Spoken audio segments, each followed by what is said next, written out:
Mumbra Maharashtra state office के ऊपर press conference रखी गई है और मैं वेलकम करना चाहता हूं हमारे स्टेट प्रेसिडेंट अजहर तंबोली साहब को, हमारे स्टेट के जनरल सेक्रेटरी सरफराज शेख साहब को।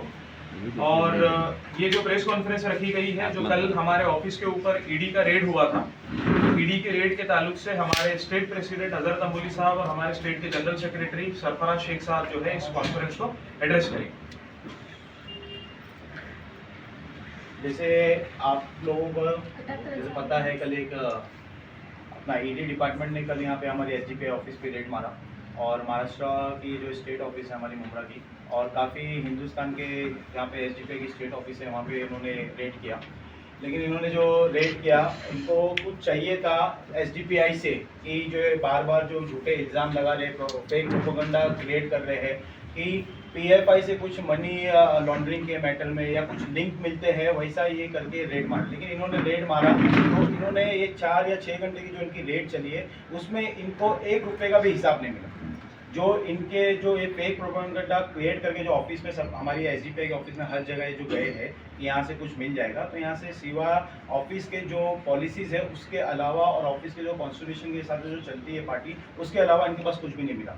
हमारी ऑफिस में उन्होंने रेड मारा, एक लैपटॉप मिला था, वो लैपटॉप के अंदर हमारे जो पार्टीज़ के प्रोटेस्ट वीडियोस थे, हमारे जो है एमएलए भी हमने लड़ा था उसकी जो वोटिंग लिस्ट थी वो सब थे, और उसके अलावा उनको कुछ भी नहीं मिला। यहाँ पे हमारा पंचनामा हुआ, शाहरुख भाई का हमारे इन्होंने पंचनामा वगैरह किया, हमारा किया, और उसके बाद लोग चले गए। ये बोल के चले गए कि अगर हमको ज़रूरत पड़ेगी तो हम आपको वहाँ दिल्ली बुलाएंगे, तो आपको आना पड़ेगा।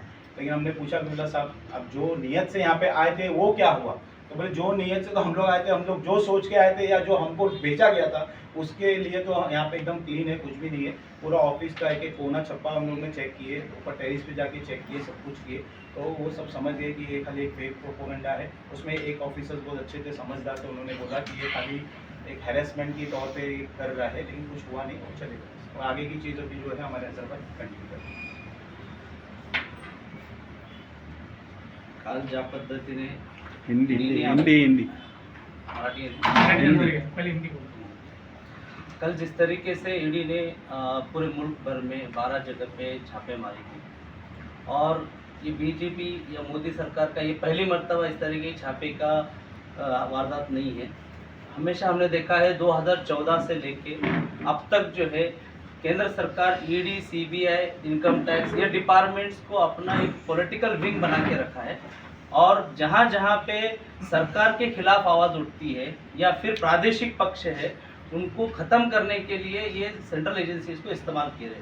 आप सोचिए कि ये 3000 अब तक रेड मार चुके हैं ईडी, जिसमें सिर्फ कन्विक्शन जो ना 23 लोगों को हुआ है, मतलब 0.5% लोगों को कन्विक्शन हुआ है।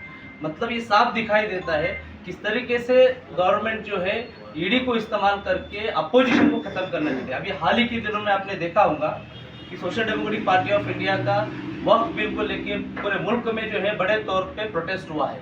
सिर्फ एक स्टेट में नहीं, ये डिस्ट्रिक्ट में नहीं, महाराष्ट्र में बड़े पैमाने पे हुआ, और पूरे आवाम जो है मुस्लिम समाज के अंदर से इस ताल्लुक से लेके बहुत ही मतलब एग्रेसिव जो है इस चीज़ को लेके अपोज कर रहे हैं एग्रेसिवली, और ये चीज़ झलक रही थी। और ये उठाव कहीं बड़ा ना हो जाए, ये प्रोटेस्ट कहीं बड़ा आंदोलन की शक्ल ना ले, क्योंकि सीएनआरसी के वक्त में उन्होंने देखा है जब समाज जागरूक होता है किस तरीके से महिलाएं और जागरूक समाज जो है रास्ते पे आके उसका मुखालिफत करता है, सरकार की नीतियों की मुखालिफत करता है। और जो वक्फ अमेंडमेंट बिल उन्होंने पेश किया हुआ है, इसको पूरी तरीके से नाराज़गी है। कहीं ना कहीं आंदोलन को दबाने के लिए जो है ये ईडी जैसे जो केंद्रीय एजेंसी है उसको इस्तेमाल कर रही है। और हम ये कहना चाहते हैं कि ईडी का इस्तेमाल जो है ना, आप लोगों ने पूरे अपोजिशन जितने पार्टीज है, चाहे वो टीएमसी हो, राष्ट्रवादी हो, या फिर कांग्रेस हो, या फिर शिवसेना हो, ये सारे पार्टी उसके खिलाफ में उन्होंने किया हुआ है, अब तक करते आ रहे हैं, हमने देख कभी है।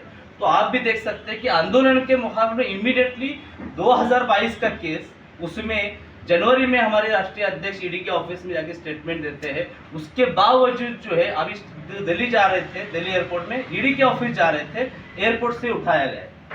मतलब कहीं ना कहीं ड्रामेटाइज करना है, एक टेरर क्रिएट करना है, ताकि इश्यूज के ऊपर आप जो है ना, आवाम या कोई सामाजिक संस्था या पॉलिटिकल पार्टी, आप इस पे बात ना करो।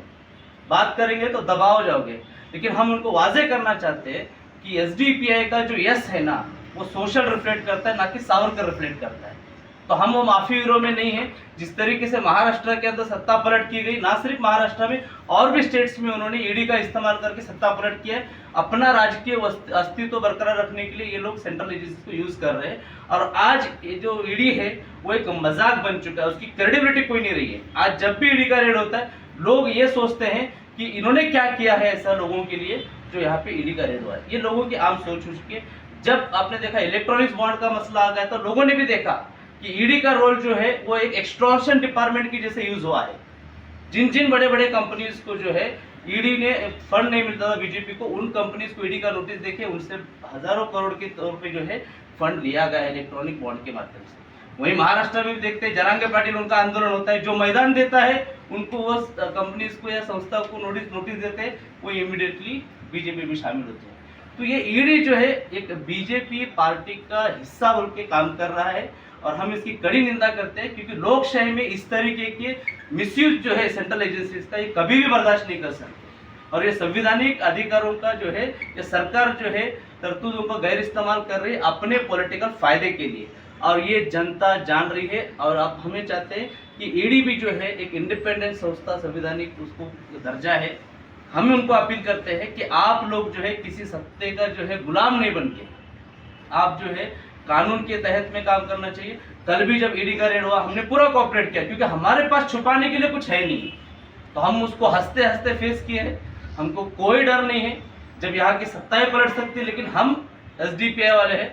हम ये सारे पैतरों से, ये धमकियों से, ईडी हो, एनआई हो, सीबीआई हो, इनकम टैक्स हो, ये सारे चीजें जो है ना हम लोगों को कोई ये नहीं रखते। हम उनको पूरा कोऑपरेट करते हैं, सारी चीजें खुली किताब की तरह है, हमें डरने की बिल्कुल जरूरत नहीं। और हम पुरजोर तरीके से अभी भी मैदान में आगे भी रहेंगे। और अभी हमको हौसला मिला है कि हम सही ट्रैक पे है, इसीलिए जो ना आवाम के मुद्दे हम और ताकत से उठाने के लिए मैदान में रहेंगे। सर, आपके जो नेशनल प्रेसिडेंट को हिरासत में लिए थे उनका क्या स्टेटस अभी नहीं, उनको अभी 6 दिन का जो है ईडी का कस्टडी मिला है। उन्होंने मांगे थे 10-12 दिन के लिए, लेकिन कोर्ट में भी जो है ना, जब हमारे वकीलों ने दावे पेश किए कि क्या बेसिस पे लिया जा रहा है, तो वहाँ पे उनके पास सही से जवाब नहीं थे। इसलिए कोर्ट ने भी जो है ना एक 6 दिन का उनको कस्टडी दिया हुआ है। जो लैपटॉप यहाँ से ले गए तो क्यों ले गए, उसमें क्या ऐसा कुछ था उनको नजर आया कि ले जाना जरूरी समझा? देखिए, वो खाली हाथ जाते ना तो शायद उनके लिए शर्मिंदगी की बात होती। आपको मैं बताता चलूँ, ये नोटबुक क्या होगा इसमें, जो मिनट्स ऑफ मीटिंग लिख रखते हैं, कुछ भी लेके जाना, कुछ भी लेके जाएंगे आप। यहाँ पे रखे हुए हमारे कुछ पेपर होते हैं, एफआईआर की कॉपी या कुछ होंगे शायद इसके, तो वो तक लेके गए हैं। दिखाने के लिए कुछ तो चाहिए ना, काम किए बोल के, तभी तो संदिग्धता बरकरार रहेगी, मिस्टीरियस बना रहेगा और प्रोपोगंडा चला सके।